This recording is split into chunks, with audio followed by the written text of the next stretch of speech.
Love Story by Eric Segal. Chapter 1. Stupid and rich, clever and poor. What can you say about a 25-year-old girl who died? You can say that she was beautiful and intelligent. She loved Mozart and Bach and the Beatles. And me. Once, when she told me that, I asked her who came first. She answered, smiling, "Like in the ABC." I smiled too. But now I wonder, was she talking about my first name? If she was, I came last, behind Mozart. Or did she mean my last name? If she did, I came between Bach and the Beatles. But I still didn't come first. That worries me terribly now. You see, I always had to be number one. Family pride, you see. In the autumn of my last year at Harvard University, I studied a lot in the Radcliffe Library. The library was quiet. Nobody knew me there, and they had the books that I needed for my studies. The day before an examination, I went over to the library desk to ask for a book. 2 girls were working there. One was tall and sporty. The other was quiet and wore glasses. I chose her and asked for my book. She gave me an unfriendly look. "Don't you have a library at Harvard?" she asked. "Radcliffe let us use their library," I answered. "Yes, Preppy, they do. But is it fair? Harvard has 5 million books. We have a few thousand." Oh dear, I thought. A clever Radcliffe girl. I can usually make girls like her feel very small. But I needed that damn book, so I had to be polite. "Listen, I need that damn book." "Don't speak like that to a lady, Preppy." "Why are you so sure that I went to prep school?" She took off her glasses. "You look stupid and rich," she said. "You're wrong," I said. "I'm actually clever and poor." "Oh no, Preppy," she said. "I'm clever and poor." She was looking straight at me. All right, she had pretty brown eyes. And, okay, perhaps I looked rich. But I don't let anyone call me stupid. "What makes you so clever?" I asked. "I'm not going to go for coffee with you," she said. "Listen, I'm not going to ask you." "That," she said, "is what makes you stupid." Let me explain why I took her for coffee. I got the book that I wanted, didn't I? And she couldn't leave the library until closing time. So I was able to study the book for a good long time. I got an A in my exam the next day. I gave the girl's legs an A, too, when she came out from behind the library desk. We went to a coffee shop, and I ordered coffee for both of us. "I'm Jennifer Cavallari," she said. "I'm American, but my family came from Italy. I'm studying music."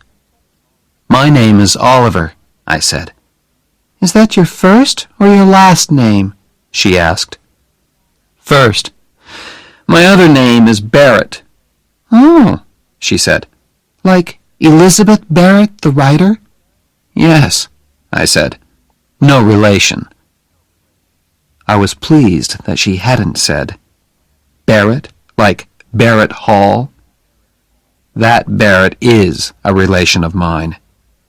Barrett Hall is a large, unlovely building at Harvard University.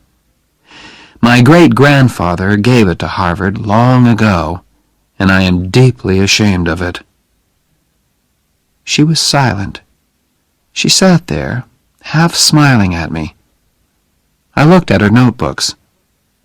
16th century music? I said. That sounds difficult.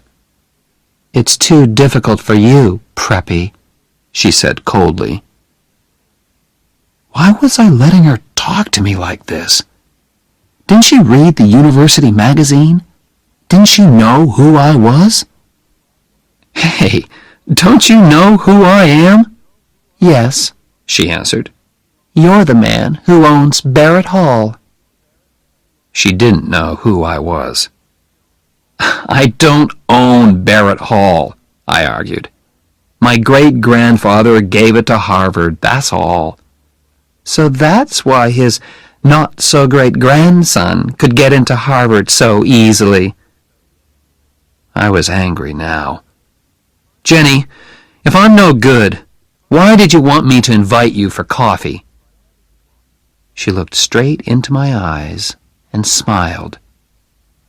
I like your body, she said. Every big winner has to be a good loser, too. Every good Harvard man knows that. But it's better if you can win. And so, as I walked with Jenny to her dormitory, I made my winning move. Listen, Friday night is the Dartmouth hockey match. So I'd like you to come. These Radcliffe girls, they really care about sport. And why, she asked, should I come to a stupid ice hockey match? Because I'm playing, I answered. There was a moment's silence. I think I heard snow falling. For which team? She said. By the second quarter of the game on Friday night, we were winning 0-0. That is, Davy Johnson and I were getting ready to score a goal. The crowd were screaming for blood, or a goal. I always feel that it's my job to give them both these things. I didn't look up at Jenny once, but I hoped she was watching me. I got the puck and started off across the ice. Davy Johnson was there on my left, but I didn't pass the puck to him. I wanted to score this goal myself. But before I could shoot, two big Dartmouth men were after me. In a moment, we were hitting the puck and each other as hard as we could. "You!" said a voice suddenly. 2 minutes in the penalty box. I looked up. He was talking to me. What did I do? I asked. Don't argue. He called to the official's desk. Number 7, 2 minutes in the penalty box for fighting. Angrily, I climbed into the penalty box. Why are you sitting here when all your friends are playing? The voice was Jenny's. I didn't answer. Come on, Harvard! Get that puck! I shouted. What did you do wrong? Jenny asked. I tried too hard. Out there on the ice, Harvard were playing with only 5 men. Is that something to be ashamed of? Jenny, please, I'm thinking. What about? About those 2 Dartmouth men. When I get back onto the ice, I'll break them into little pieces. Do you always fight when you play hockey? I'll fight you, Jenny, if you don't keep quiet. I'm leaving. Goodbye. I looked round, but she had gone. Just then, the bell rang. My 2-minute penalty had finished. I jumped onto the ice again. Good old Barrett! Shouted the crowd. Jenny will hear them shouting for me, I thought. But where was she? Had she left? As I went for the puck, I looked up into the crowd. Jenny was standing there. I took the puck and went towards the goal line. 2 Dartmouth players were coming straight at me. "Go, Oliver, go! Knock their heads off!" That was Jenny's voice above the crowd. It was crazily, beautifully violent. I pushed past one Dartmouth man. I knocked hard into the other. Then I passed the puck to Davy Johnson, and he banged it into the Dartmouth goal. The crowd went wild. In a moment, we were all shouting and kissing and banging each other on the back. The crowd were screaming with excitement. After that, we murdered Dartmouth. 7-0. After the match, I lay in the hot bath and thought with pride about the game. I'd scored 1 goal and helped to score another. Now the water felt wonderful on my tired body. Suddenly, I remembered Jenny. Was she still waiting outside? I hope so. I jumped out of that bath and dressed as fast as I could. Outside, the cold winter air hit me. I looked round for Jenny. Had she walked back to her dormitory alone? Suddenly, I saw her. "Hey, Preppy, it's cold out here." I was really pleased to see her, and gave her a quick kiss. "Did I say you could kiss me?" she said. "Sorry, I was just excited." I wasn't. It was dark and quiet out there in the cold. I kissed her again, more slowly. When we reached her dormitory, I did not kiss her goodnight. "Listen, Jenny, perhaps I won't telephone you for a few months."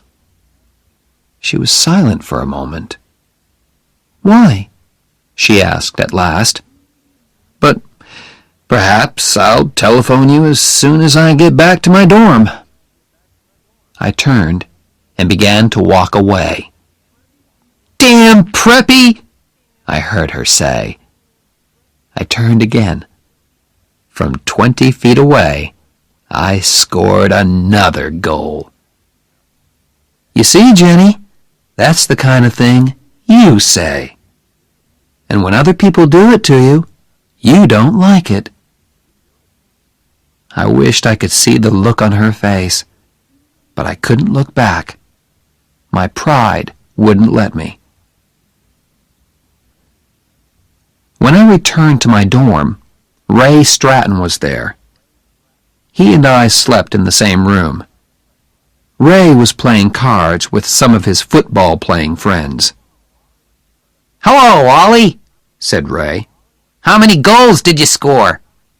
"I scored 1, and I made 1, I answered. "With Cavalieri?" "That's none of your business," I replied quickly. "Who's Cavalieri?"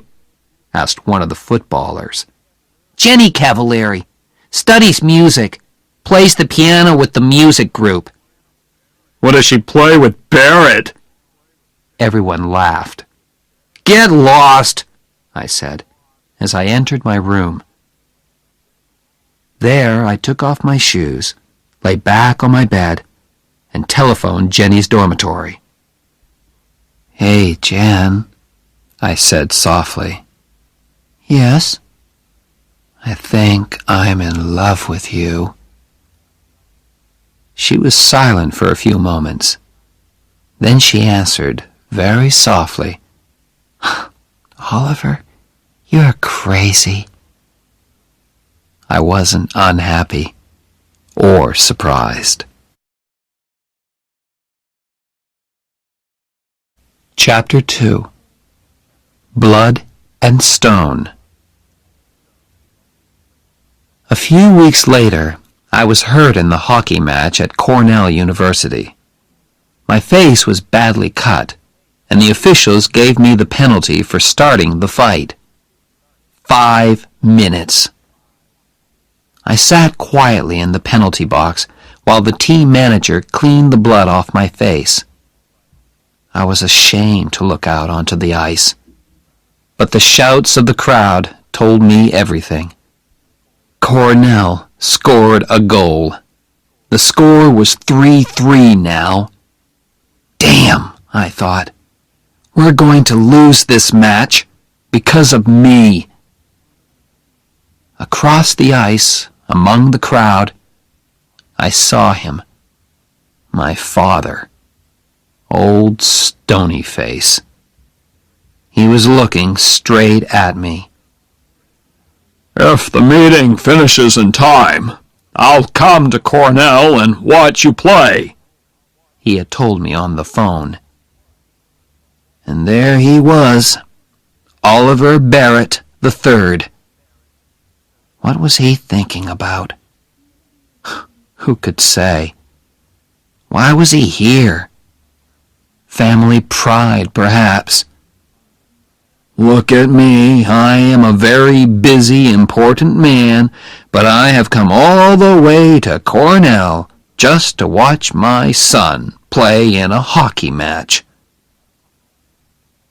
We lost, 6-3. After the match, the doctor put 12 stitches in my face. When I got to the changing room, it was empty. They don't want to talk to me, I thought. I lost that match. I felt very ashamed as I walked out into the winter night. "Come and have dinner, son," said a voice. It was old Stony Face.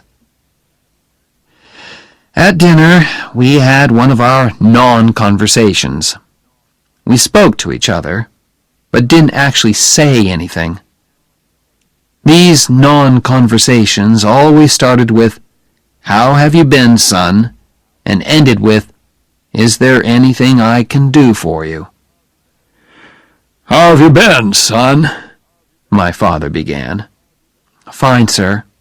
"Does your face hurt?" "No, sir."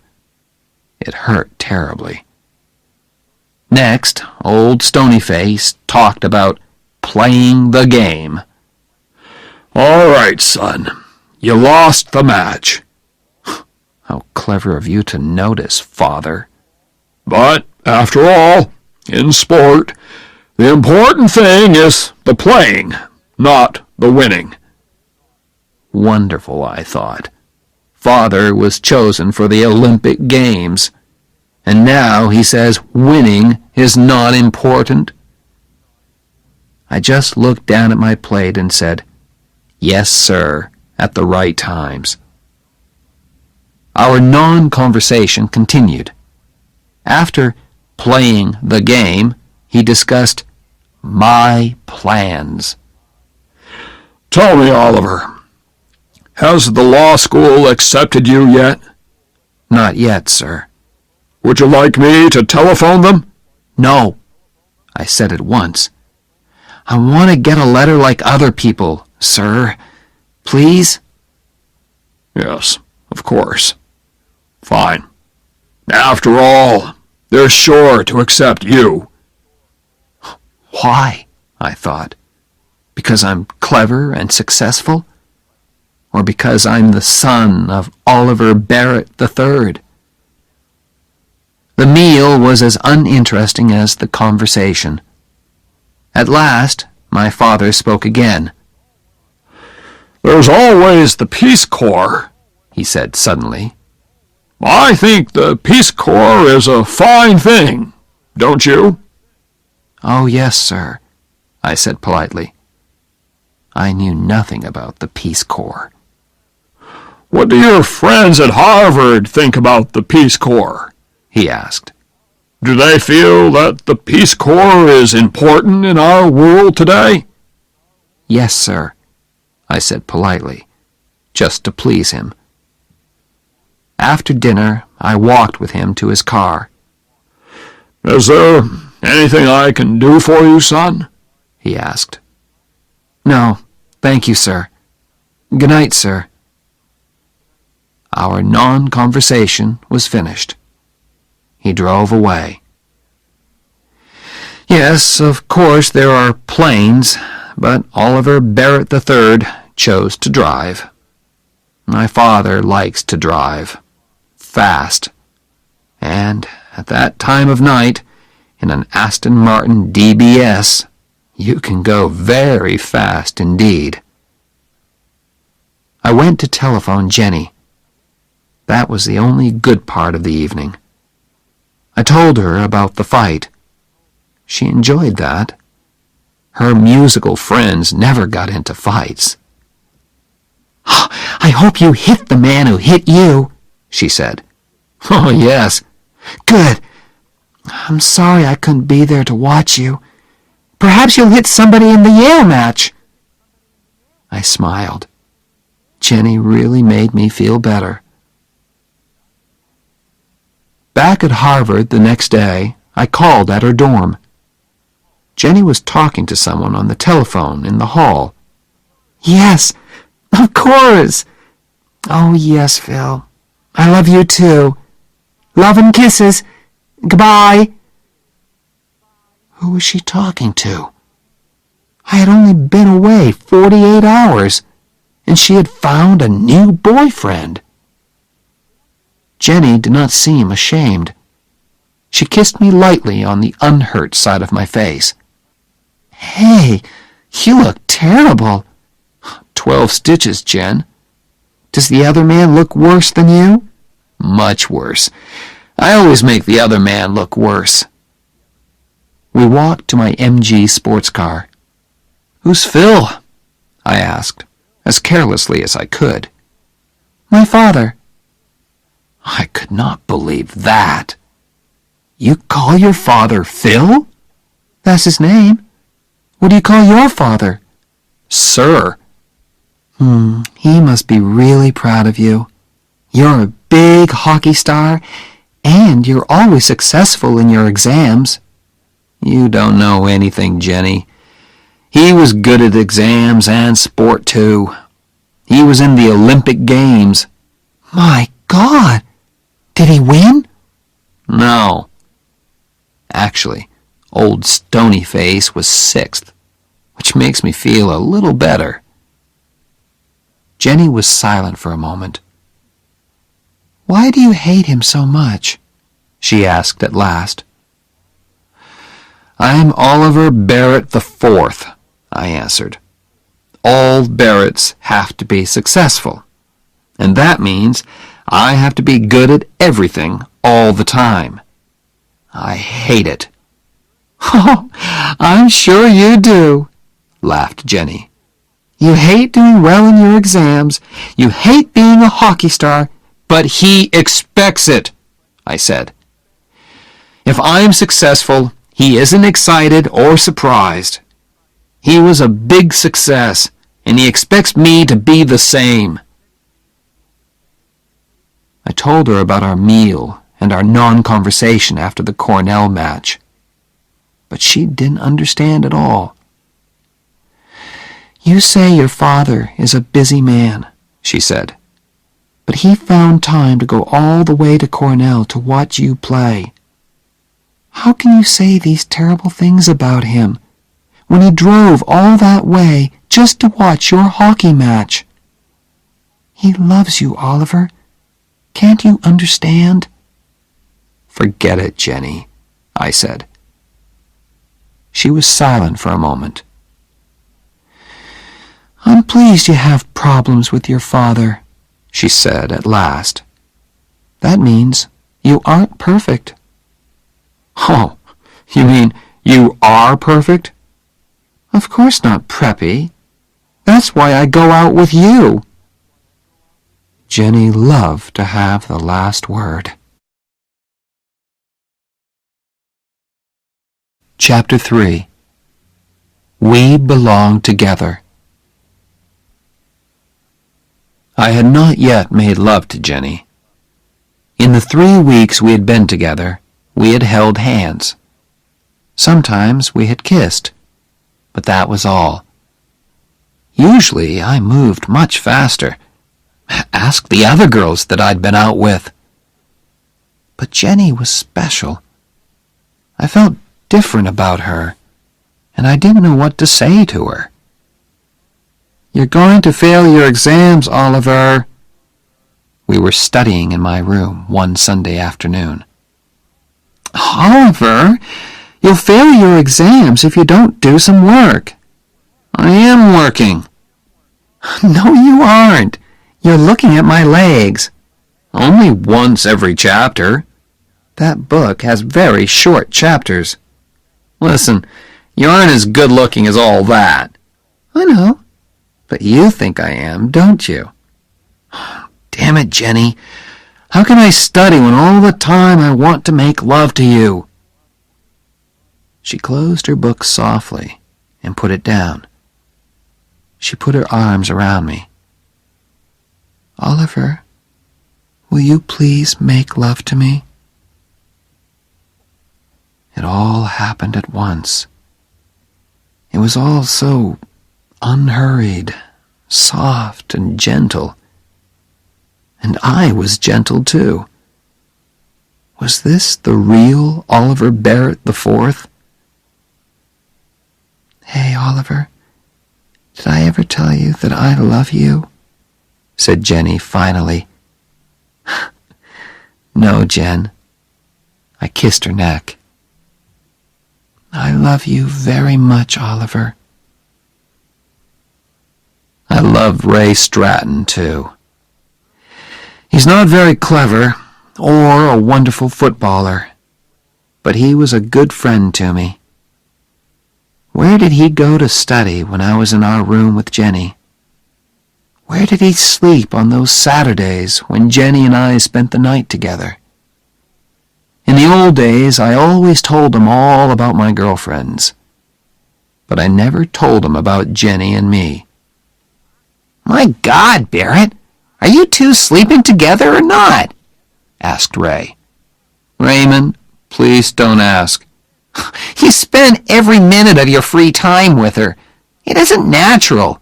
"Ray, when two adults are in love—" "Love? At your age? Oh, my God, I worry about you. I really do." "Don't worry, Raymond, old friend. We'll have that flat in New York one day. Different girls every night. Don't you tell me not to worry, Barrett. That girl's got you, and I don't like it." That evening, I went to hear Jenny play the piano with the music group. "You were wonderful," I said afterwards. "That shows what you know about music, Preppy." We walked along the river together. I played okay, not wonderful, not Olympic Games, just okay. Okay? Okay, but you should always continue your music. "Of course I will. I'm going to study with Nadia Boulanger, aren't I?" "Who?" "Nadia Boulanger. She's a famous music teacher in Paris. I'm very lucky. I won a scholarship, too." "Jennifer, you're going to Paris?" "I've never seen Europe. I'm really excited about it." I took her by the arms and pulled her towards me. "Hey, how long have you known this?" Jenny looked down at her feet. "Oliver, don't be stupid. We can't do anything about it. After we finish university, you'll go your way and I'll go mine. You'll go to law school." "Wait a minute. What are you talking about?" She looked into my eyes. "Ollie, you're a rich preppy. Your old man owns a bank. My father's a baker in Cranston, Rhode Island. And I'm nobody." "What does that matter? We're together now. We're happy." "Ollie, don't be stupid," she repeated. "Harvard is full of all kinds of different people. You study together, you have fun together. But afterwards, you have to go back to where you belong. We belong together. Don't leave me, Jenny. Please. What about my scholarship? What about Paris? What about our marriage? Who said anything about marriage? Said Jenny in surprise. Me. I'm saying it now. Why? I looked straight into her eyes. Because, I said. Oh, said Jenny. That's a very good reason. She took my arm, and we walked along the river. There was nothing more to say, really. The next Sunday, we drove to visit my parents in Ipswich, Massachusetts. Jenny said it was the right thing to do, and of course there was also the fact that Oliver III paid for my studies at Harvard. "Oh my God," Jenny said when we drove up to the house. "I didn't expect this. It's like a damn palace."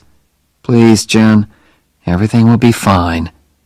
"For a nice all-American girl of good family, perhaps. Not for Jennifer Cavallari, baker's daughter from Cranston, Rhode Island." Florence opened the door. She has worked for the Barrett family for many years.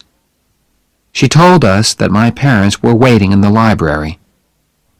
We followed her past a long line of pictures of famous Barretts and a glass case full of silver and gold cups.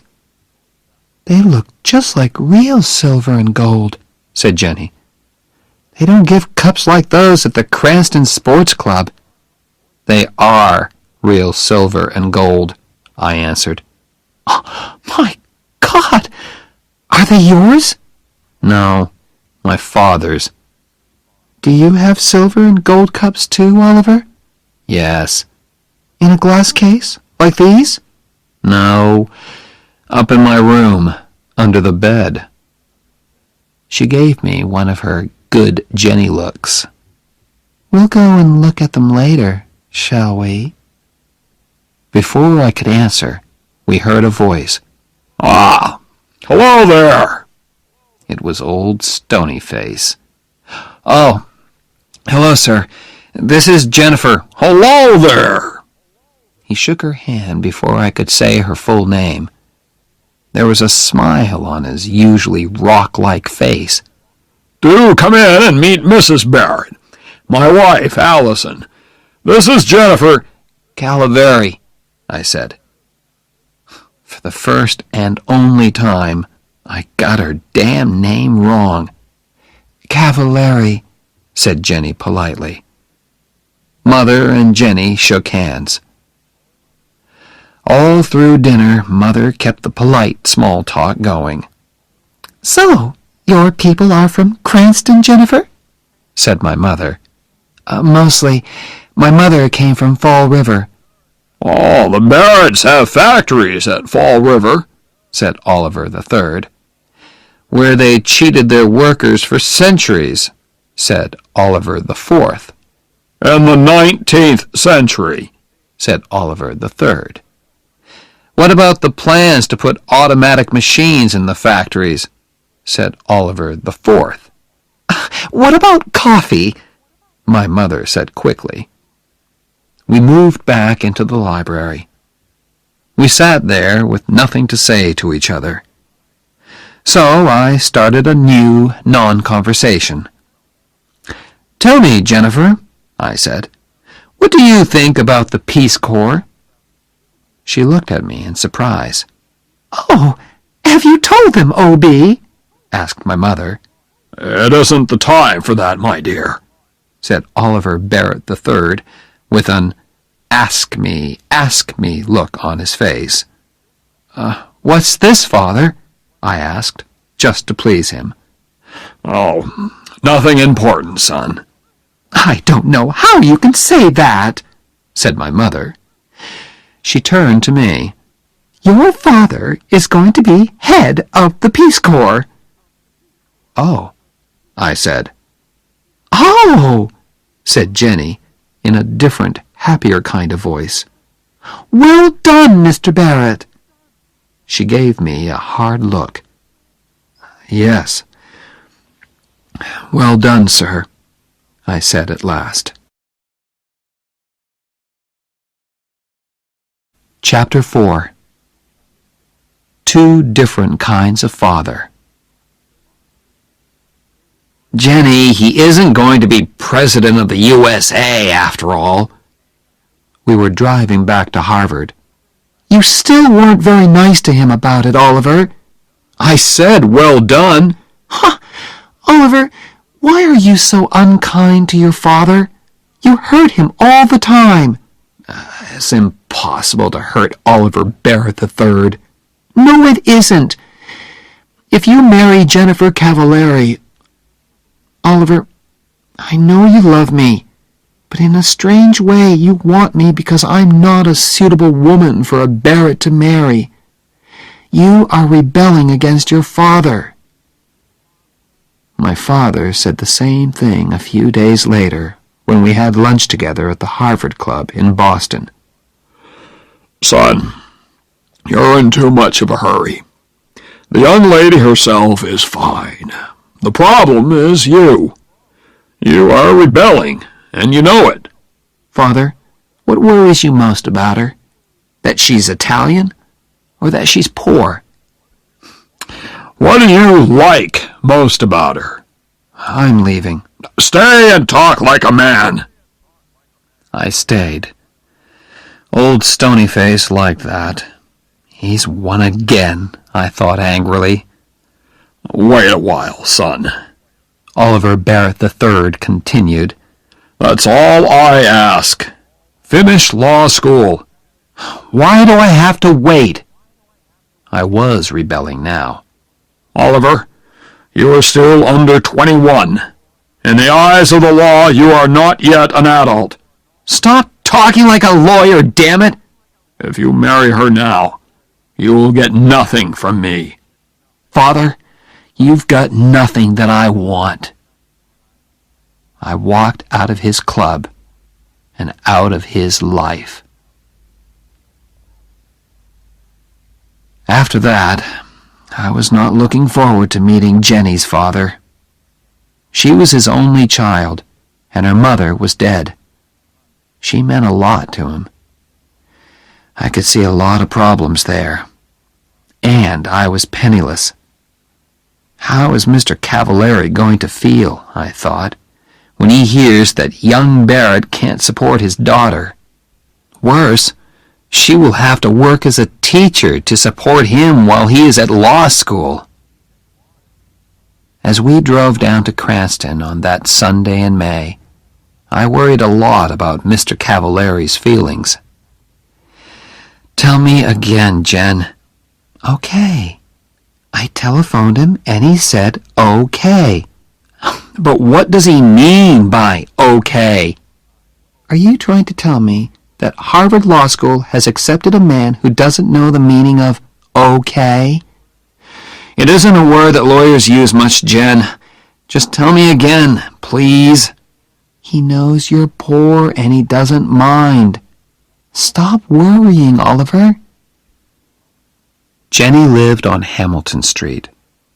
It was a long line of wooden houses with children playing in front of them and whole families sitting on their front steps. I felt like a stranger in a strange land as I parked the MG outside 189A Hamilton Street. Mr. Cavallari's handshake was warm and strong. "How do you do, sir?" I said. "I'm Phil," he said.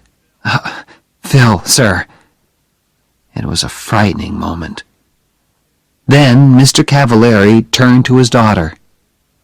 Suddenly they were in each other's arms, laughing and crying and kissing. I felt like a stranger. For some time, I did not have to speak much. "Don't speak with your mouth full," my family had told me when I was a child. Phil and his daughter kept my mouth full all afternoon. I don't know how many Italian cakes I ate. Both Cavalieris were very pleased. "He's okay," said Phil at last. "I told you he was okay," said his daughter.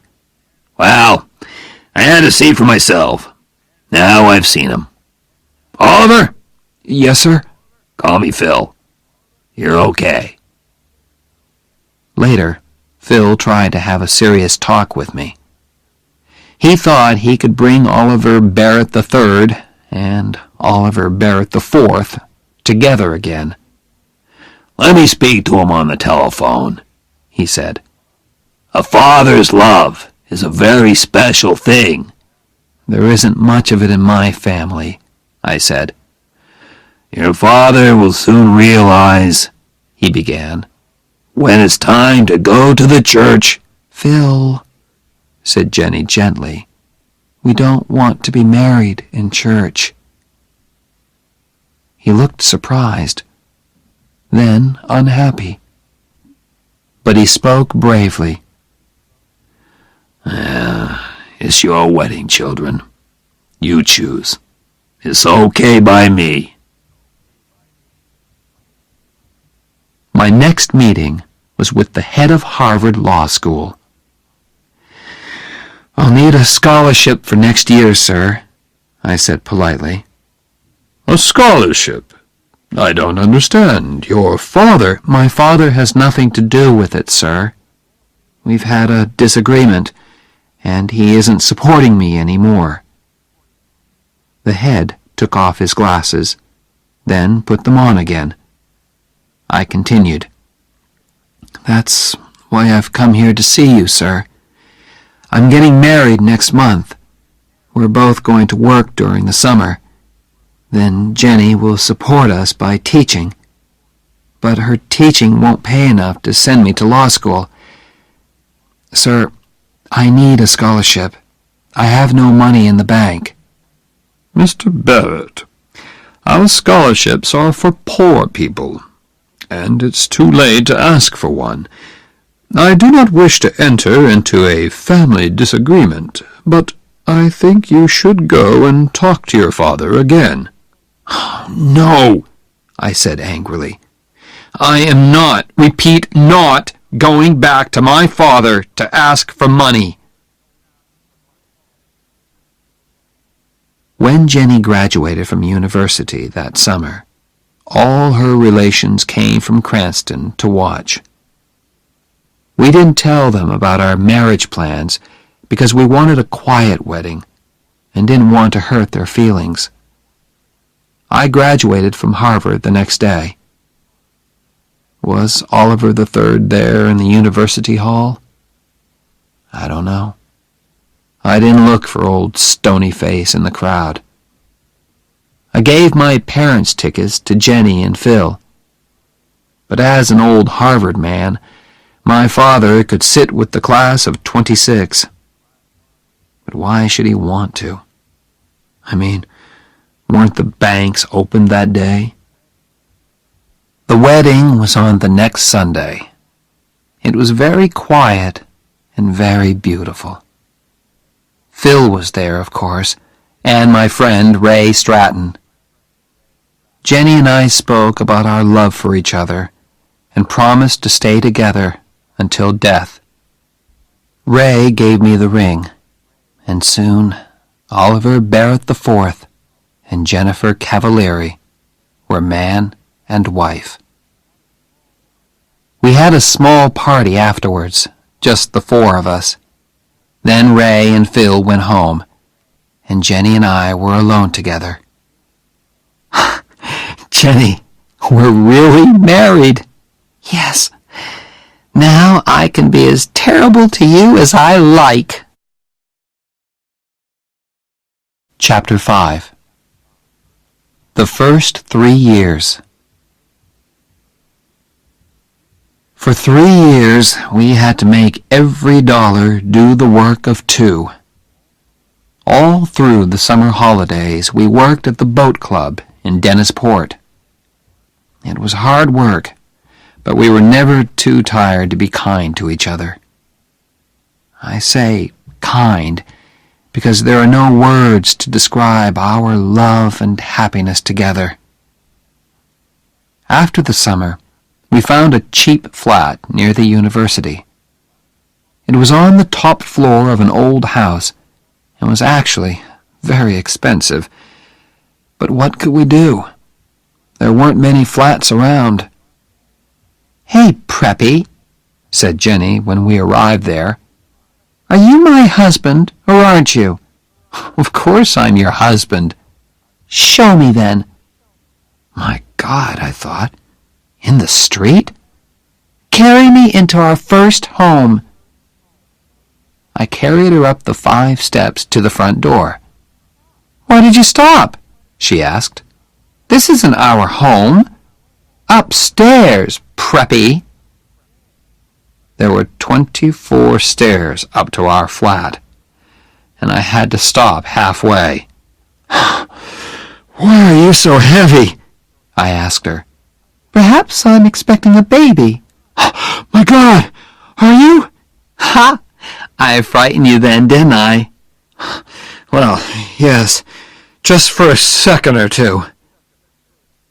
I carried her the rest of the way. There were very few moments in those days when we were not worrying about money.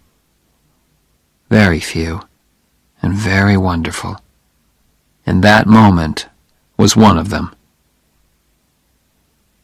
A food shop let us eat now, pay later, thanks to the Barrett name. But our famous name did not help us in Jenny's work. The head of the school thought we were rich. "Of course, we can't pay our teachers very much," said Miss Whitman. "But that won't worry you, Mrs. Barrett." Jenny tried to explain that Barretts had to eat, just like other people.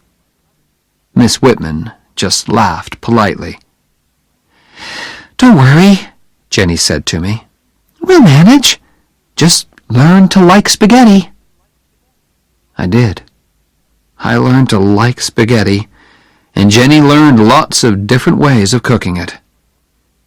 With Jenny's pay from school, and our money from our summer work and my holiday jobs, we managed. Our lives had changed a lot, of course. There was no more music for Jenny. She had to teach all day, and came home very tired. Then she had to cook dinner. Restaurants were too expensive for us. There were a lot of films that we didn't see, and places and people that we didn't visit. But we were doing okay. One day, a beautiful invitation arrived.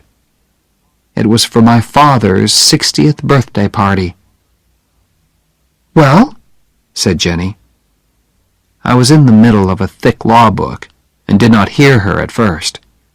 "Oliver, he's reaching out to you." "No, he isn't. My mother wrote it. Now be quiet, I'm studying. I've got exams in 3 weeks. "Ollie, think. 60 years old, damn it. How do you know that he'll still be alive when you decide to forget your disagreement?" "I don't know, and I don't care. Now let me get on with my work." "One day," said Jenny, "when you're having problems with Oliver the Fifth—" "Our son won't be called Oliver. You can be sure of that," I said angrily. "You can call him Bozo if you like. But that child will feel bad about you because you were a big Harvard sportsman. And by the time he goes to university, you'll probably be a big, important lawyer," she continued. "Oliver, your father loves you in the same way as you will love Bozo. But you Barretts are so full of pride. You'll go through life thinking that you hate each other. Now, what about that invitation? Write them a nice letter of refusal." "Oliver, I can't hurt your father like that." "What's their telephone number?" I told her, and was at once deep in my law book again. I tried not to listen to her talking on the telephone, but she was in the same room after all. Suddenly I thought, how long does it take to say no? Ollie! Jenny had her hand over the telephone mouthpiece. Ollie, do we have to say no? Yes, we do. And hurry up, damn it!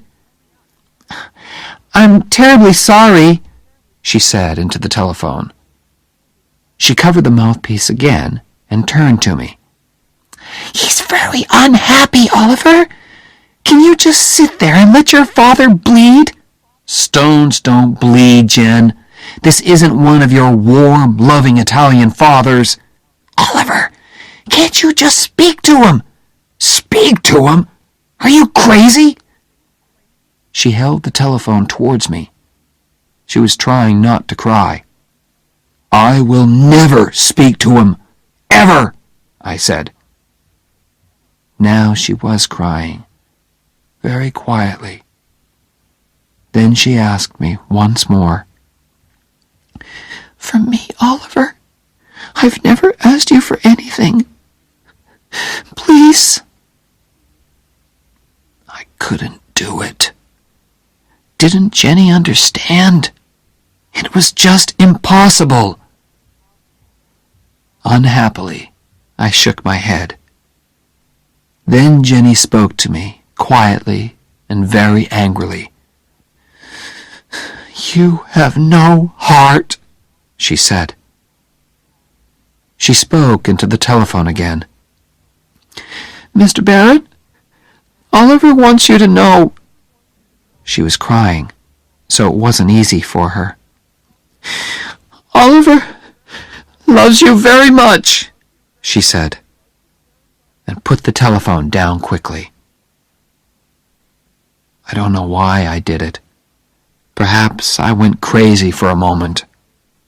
Violently, I took the telephone and threw it across the room. Damn you, Jenny! Why don't you get out of my life?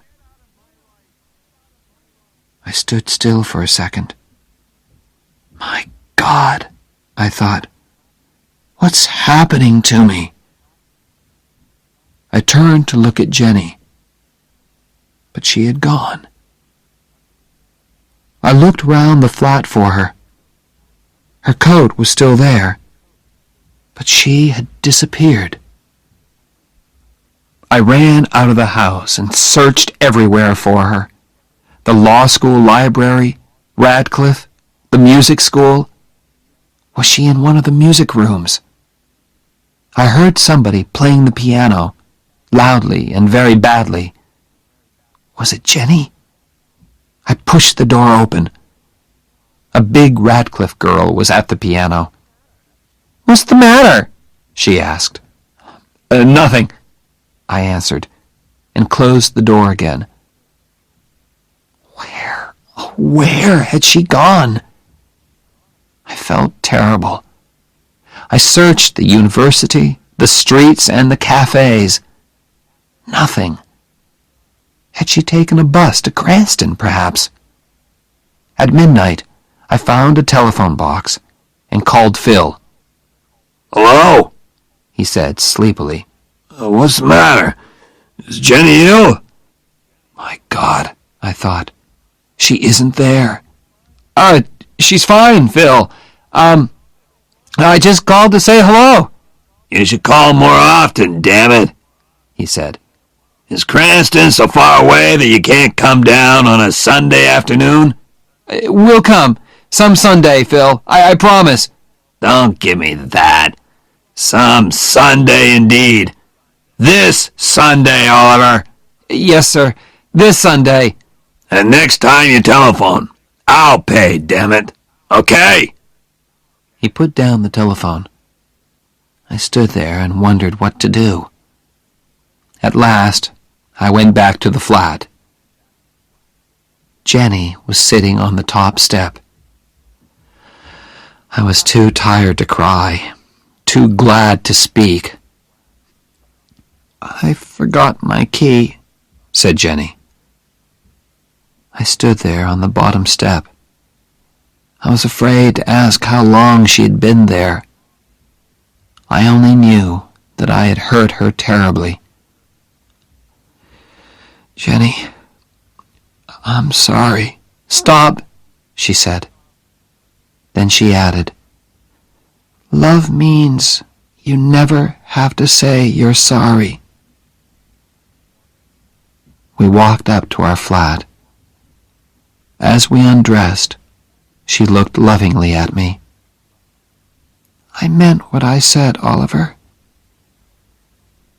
And that was all. Chapter 6. Money can't buy everything. When the letter came from the law school, it changed our lives.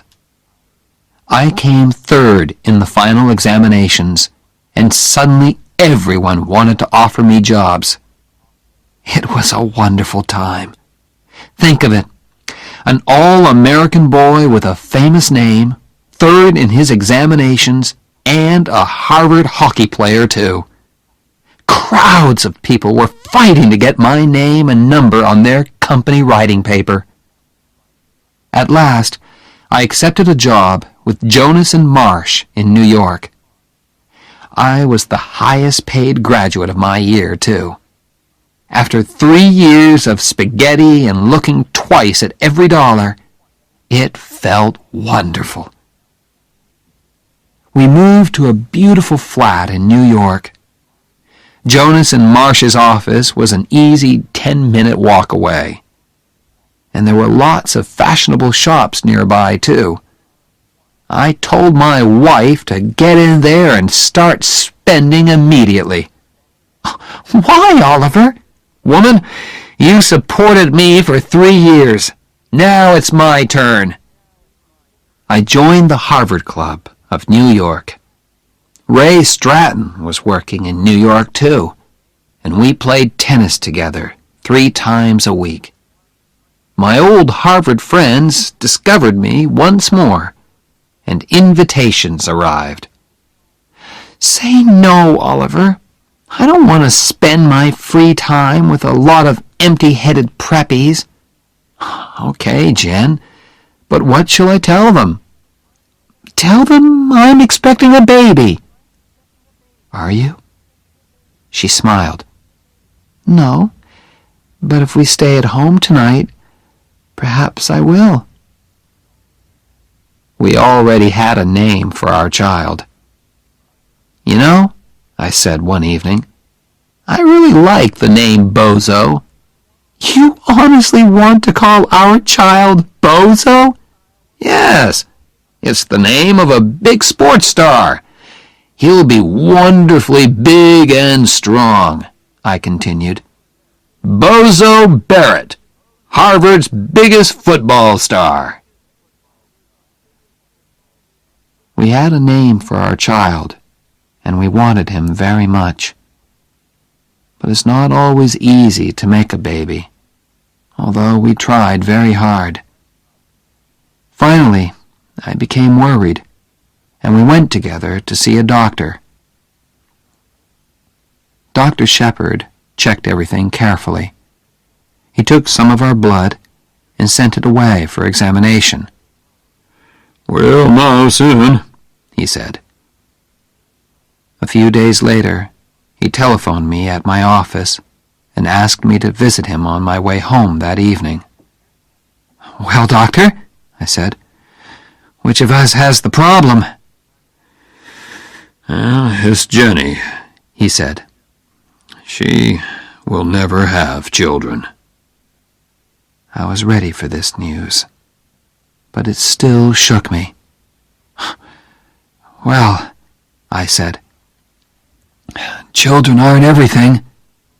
"Oliver," said Dr. Shepard, "the problem is more serious than that.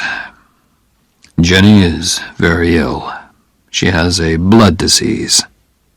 It is destroying her blood, and we can't stop it.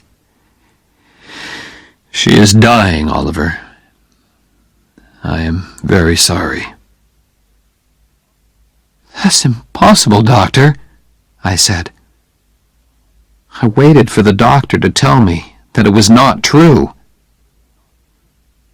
Kindly and patiently he explained again, and at last I understood the terrible words. "Have you spoken to Jenny, Doctor? What did you tell her?" I told her that you were both all right. For the moment, it's better that way. I wanted to shout and scream at the unfairness of it all. Jenny was 24, and she was dying. "What can I do to help, Doctor?" I asked at last. "Just be natural," he said. Natural. I began to think about God. At first I hated him. Then, next morning I woke up, and Jenny was there beside me. Still there. I was ashamed. Thank you, God, I thought. Thank you for letting me wake up and see Jennifer. Be natural, the doctor had said. I did my best, and all the time I was living with my terrible secret. One day, Mr. Jonas called me into his office. "Oliver, I have an important job for you.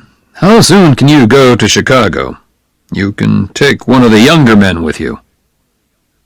One of the younger men? I was the youngest man in the office. I understood the message. "Oliver, although you are still only 24, you are one of our top men." "Thank you, sir," I said, "but I can't leave New York just now."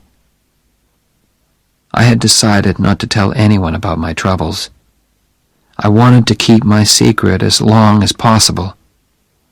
I could see that old man Jonas was unhappy about my refusal. On the way home that day, I saw a notice in a travel shop window. "Fly to Paris." Suddenly, I remembered Jenny's words. What about my scholarship? What about Paris? I went into the shop and bought 2 tickets to Paris. Jenny was looking gray and tired when I got home. When I showed her the tickets, she shook her head. "Oliver," she said gently, "I don't want Paris. I just want you. And I want time, which you can't give me." Now I looked in her eyes and saw the sadness in them. We sat there silently, holding each other. Then Jenny explained. "I was feeling terrible. I went back to the doctor, and he told me, I'm dying." Now I didn't have to be natural anymore.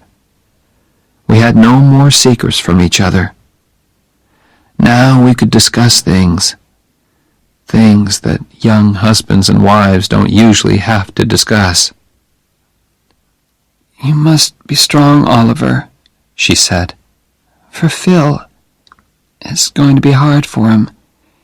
He needs your help, okay?" "Okay, I'll be strong," I promised. I hoped Jenny could not see how frightened I was. A month later, just after dinner, Jenny was playing Chopin on the piano. Suddenly she stopped. "Are you rich enough to pay for a taxi?" she asked.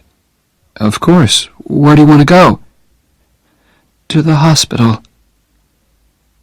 In the next few busy, worried moments, while I hurriedly packed a bag, I realized, this is it, I thought.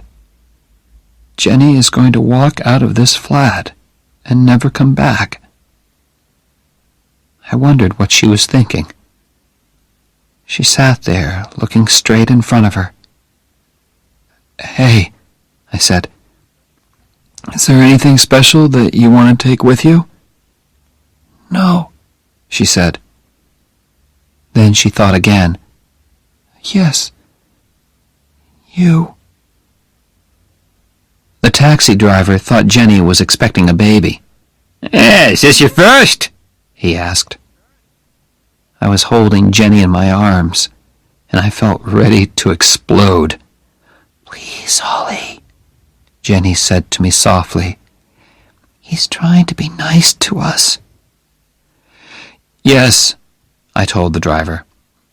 "It's our first, and my wife isn't feeling very well, so can you hurry, please?" He got us to the hospital in 10 minutes. "Good luck!" he called as he drove away. Jenny thanked him. She was having trouble walking. I wanted to carry her, but she said clearly, "Not this time, Preppy." So we walked. "Have you got health insurance?" they asked us in the hospital. No. We had never thought about buying insurance. We were too busy buying furniture and kitchen things. Of course, the doctors knew about Jenny, and they were expecting us. "Listen," I told them, "do your best for Jenny. I don't care what it costs. I want her to have the best, please. I've got the money." Chapter 7. Strong men don't cry. I jumped into my MG and drove through the night to Boston. I changed my shirt in the car before I entered the offices on State Street. It was only 8 o'clock in the morning, but several important-looking people were waiting to see Oliver Barrett III. His secretary recognized me and spoke my name into the telephone. My father did not say, "Show him in." Instead, the door opened and he came out to meet me. "Oliver," he said. His hair was a little grayer, and his face had lost some of its color. "Come in, son," he said. I walked into his office and sat down opposite him. For a moment, we looked at each other. Then he looked away, and so did I. I looked at the things on his desk, the scissors, the pen holder, the letter opener, the photos of my mother and me. "How have you been, son?" he asked. "Very well, sir. Father, I need to borrow $5,000. He looked hard at me. "May I know the reason?" he said at last. "I can't tell you, Father. Just lend me the money, please." I felt that he didn't want to refuse or argue with me. He wanted to give me the money, but he also wanted to talk. "Don't they pay you at Jonas and Marsh?" "Yes, sir." So he knows where I work, I thought. He probably knows how much they pay me, too. "And doesn't Jennifer teach, too?" Well, I thought, he doesn't know everything. Please leave Jennifer out of this, Father. This is a personal matter. A very important personal matter. "Have you got a girl into trouble?" he asked quietly. "Yes," I lied. "That's it. Now give me the money. Please." I think he knew that I was lying, but I don't think he wanted to know my real reason for wanting the money. He was asking because he wanted to talk. He took out his checkbook and opened it slowly. Not to hurt me, I'm sure, but to give himself time. Time to find things to say. Things that would not hurt the two of us. He finished writing the check, took it out of the checkbook, and held it out towards me. When I did not reach out my hand to take it, he pulled back his hand and placed the check on his desk. He looked at me again. "Here it is, son," the look on his face seemed to say. But still he did not speak. I did not want to leave either, but I couldn't think of anything painless to say. And we couldn't sit there, wanting to talk but unable to look at each other. I picked up the check and put it carefully into my shirt pocket. I got up and went towards the door.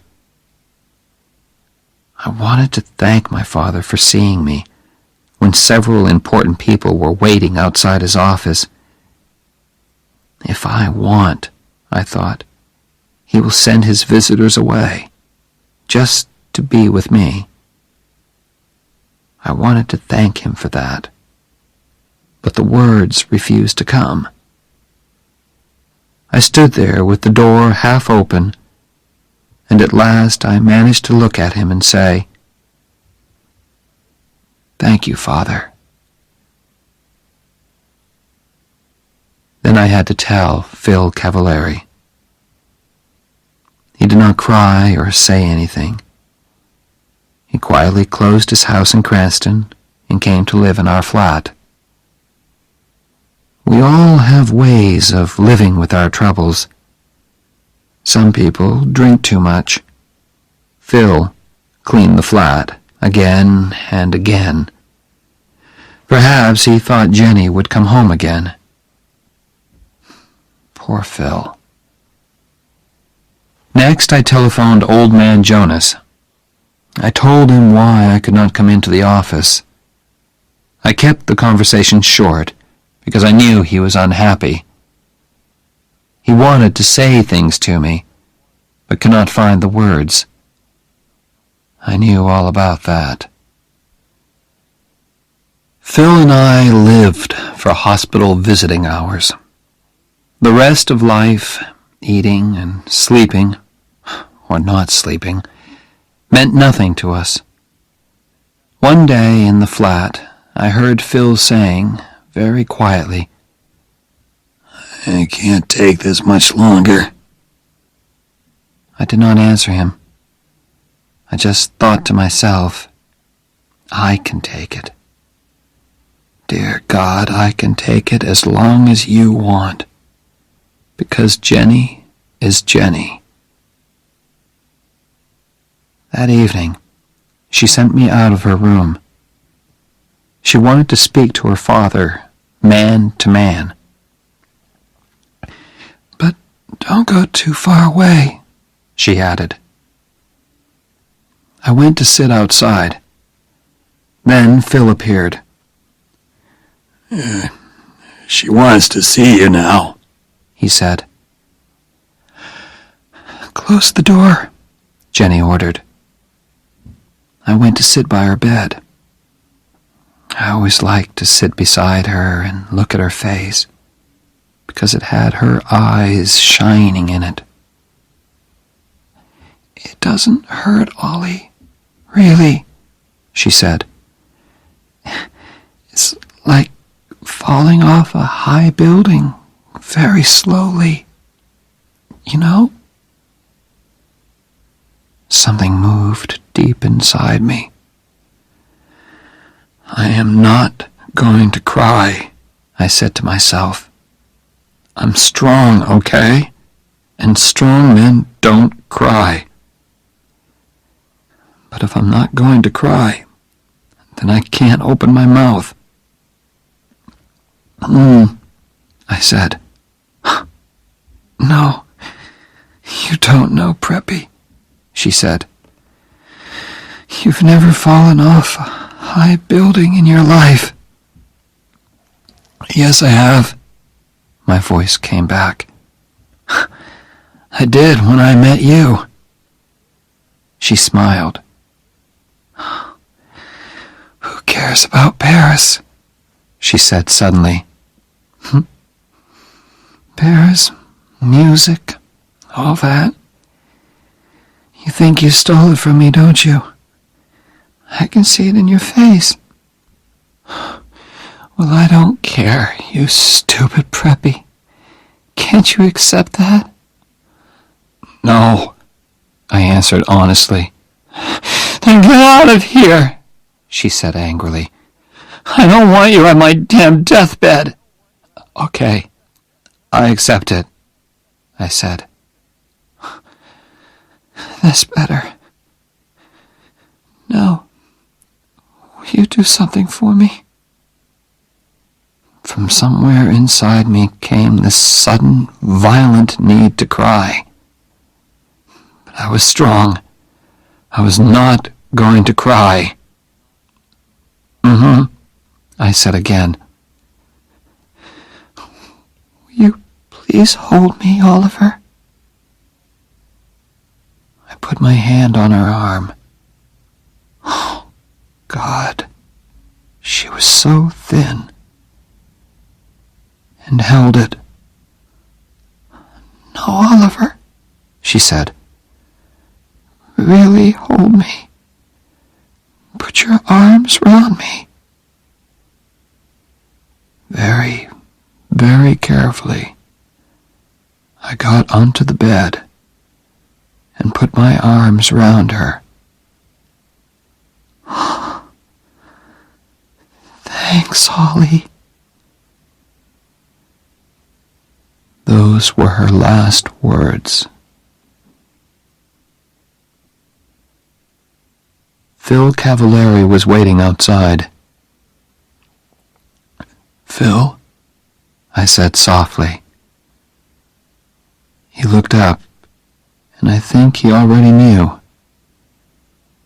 I walked over and put my hand on his arm.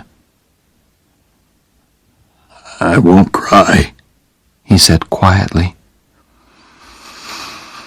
I'm gonna be strong for you. I promise, Jenny. He touched my hand very gently. But I had to be alone, to feel the night air, to take a walk, perhaps. Downstairs, the entrance hall of the hospital was very calm and quiet. The only noise was the sound of my footsteps on the hard floor. Oliver? It was my father. Except for the woman at the desk. We were all alone there. I could not speak to him.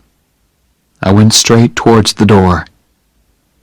But in a moment he was out there, standing beside me. Oliver, he said. Why didn't you tell me? It was very cold. That was good, because I wanted to feel something. My father continued to speak to me, while I stood still and felt the cold wind on my face. I heard this evening. I jumped into the car at once. I was not wearing a coat. The cold was starting to make me ache. Good. Good. Oliver, said my father. I want to help. Jenny's dead, I told him. I'm sorry, he said very softly. I don't know why I did it, but I repeated Jenny's words from long ago. Love means you never have to say you're sorry.